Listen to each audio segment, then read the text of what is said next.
Je me souviens, un jour, je devais avoir 5 ans, j'ai entendu une musique magnifique qui venait du salon.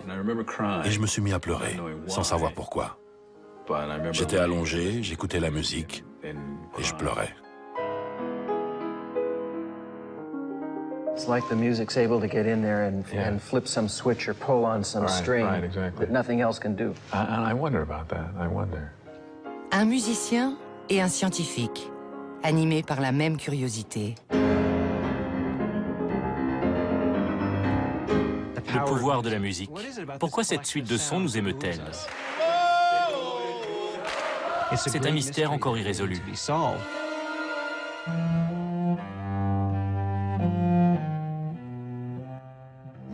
La musique fait du bien. C'est le rythme de notre cœur, de notre respiration.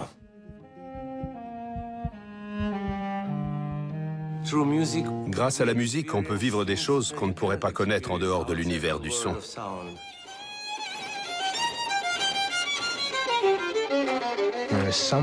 Elle touche tous les êtres humains. Le pouvoir de la musique est bien plus grand que nous le pensions.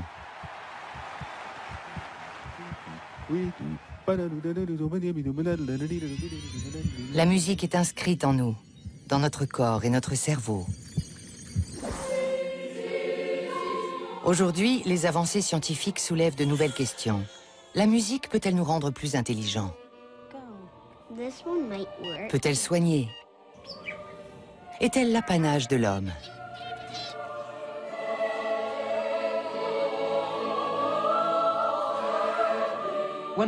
Au début de mes recherches, je pensais que la musique était importante, mais elle l'est encore plus que ce que je pressentais. On a l'impression de juste entendre de la musique. En fait, ça stimule notre imagination. Notre exploration de la musique va nous amener à reconsidérer notre corps et notre cerveau, la nature de nos émotions et l'importance du chant dans l'histoire de nos ancêtres. La grande question qui se pose aujourd'hui, c'est pourquoi la musique? Pas seulement comment a-t-elle évolué, mais pourquoi?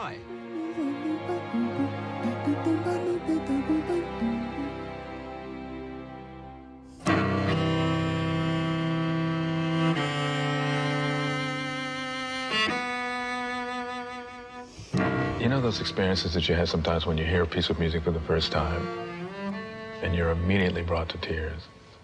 Is there a certain part of my brain where this music goes directly?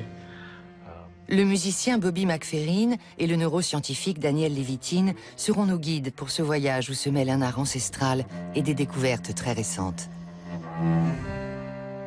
I think what ultimately it points to is the relationship between humans and sound, and the part of the brain that music goes to directly. And that's related to your deep emotions.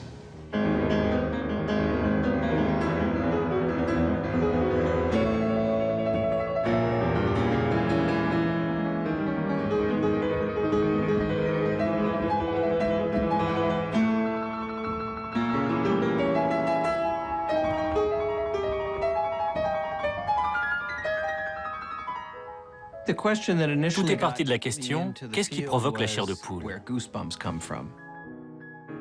passe-t-il dans mon cerveau qui déclenche ce phénomène? Comment se fait-il qu'une émotion dépende du fait qu'une note soit plus ou moins longue qu'une autre? À quoi c'est dû? Pourquoi la musique nous touche-t-elle tant? Ce qui entraîne une autre question. Comment analyser une chose aussi imprécise qu'une émotion de façon rigoureuse et scientifique? Comme Daniel Levitin, un nombre croissant de chercheurs dans diverses disciplines ont décidé d'examiner la musique au microscope. When you talk about humans having a music instinct, which is really where we're going with this, where does that come from? On me dit parfois, vous détruisez la magie de la musique en l'étudiant ainsi. Mais plus j'en parle autour de moi, plus les gens sont intrigués par l'interaction entre le cerveau et la musique. Notre relation avec le son débute très tôt. Le fœtus commence à entendre entre la 17e et la 19e semaine. À ce stade, il baigne déjà dans un monde fait de respiration et de battements de cœur, de rythme et de vibrations.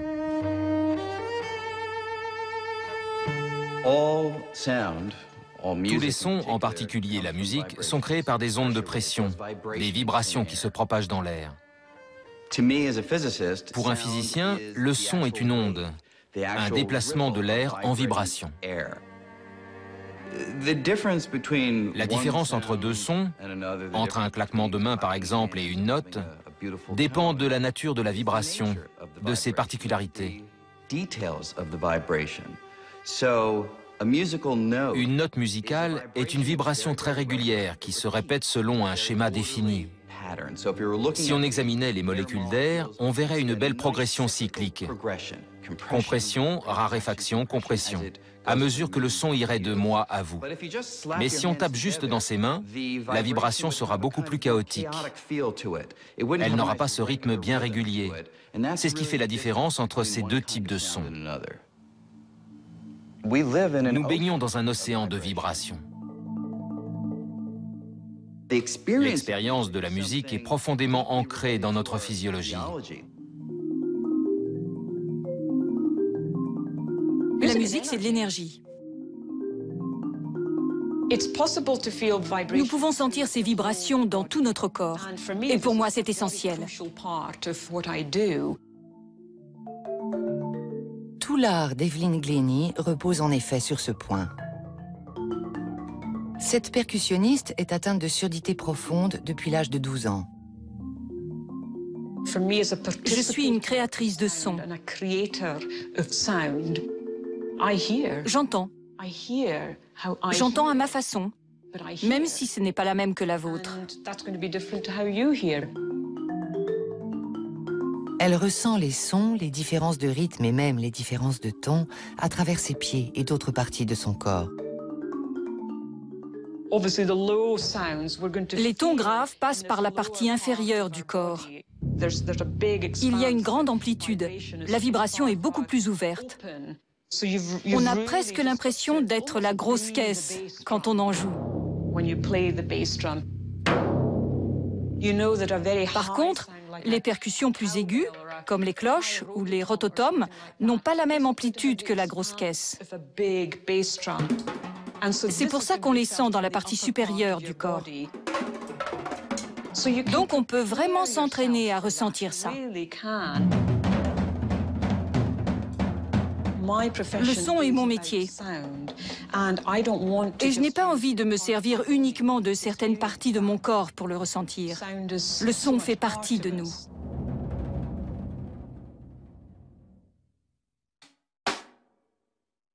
So do you think that our bodies are like a large ear when we're listening to music? I mean, does music, can it get into your pores like it does into your ears? I'm just very fascinated by this. Like, do our bones, they take, you know, different parts of our body, like bones? They do. Every object, be it a bone in your body, be it the earth, has a natural set of frequencies at which it wants to vibrate by virtue of how it's constructed, how it's put together, what it's made of. Every object has the capacity to vibrate in some manner.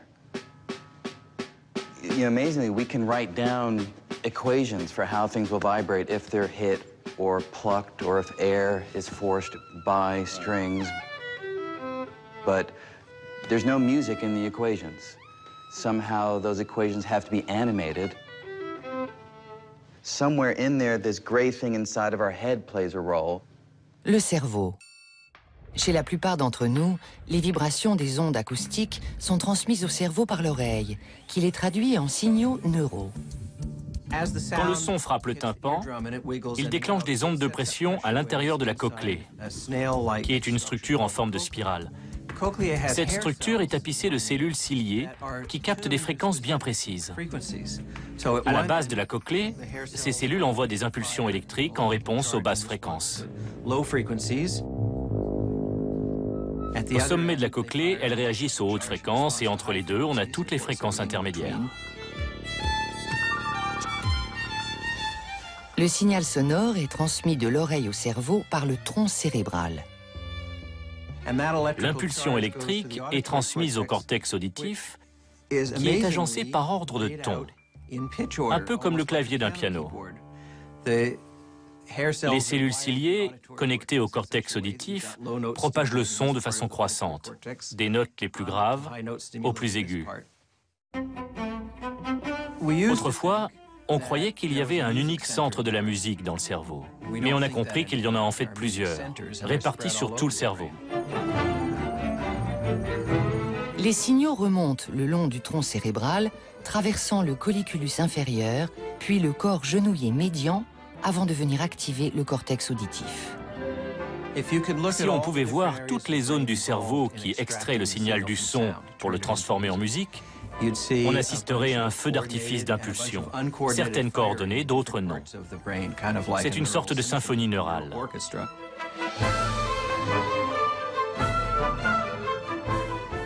Le ton est traité par un ensemble de régions neurales.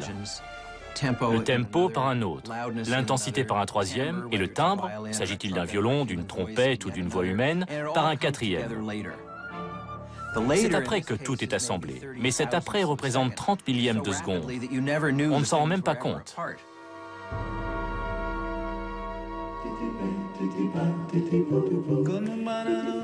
Quand Bobby McFerrin chante, on entend juste la musique.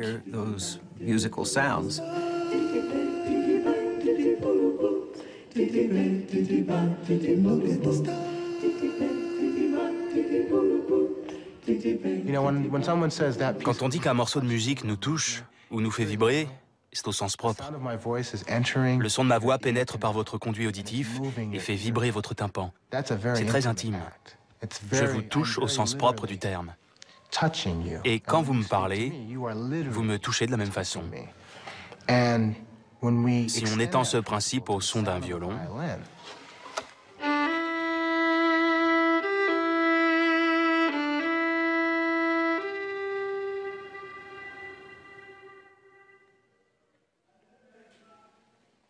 ce n'est pas tant le son qui compte que le silence qui suit. C'est à ce moment-là qu'on entend ce qui vient d'être joué.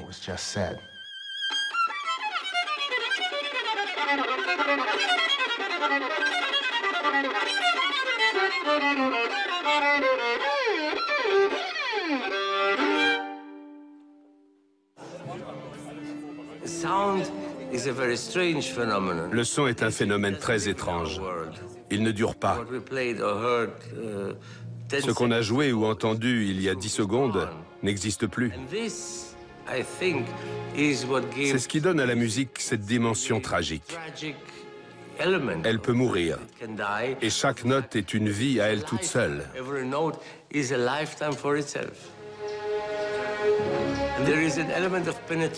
Il y a aussi le fait que le son pénètre en nous par l'oreille. C'est ce qui donne au son, et donc à la musique, son immense pouvoir. Dans les hôpitaux, on exploite cette relation entre la musique et le corps pour calmer la respiration des bébés prématurés et le rythme cardiaque de certains patients. La musique rappelle souvent les battements du cœur humain.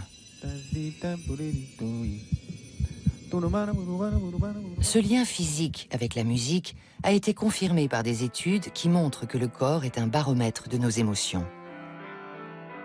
Il y a différentes façons d'étudier les effets physiologiques de la musique. On a essayé de les mesurer parce que les gens ne sont pas toujours capables de traduire ça par des mots.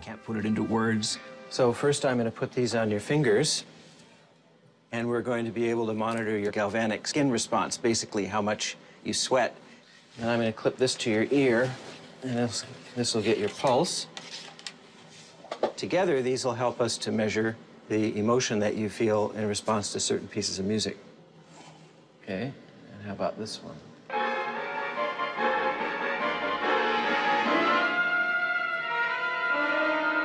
La musique angoissante provoque une réaction immédiate au niveau de la peau.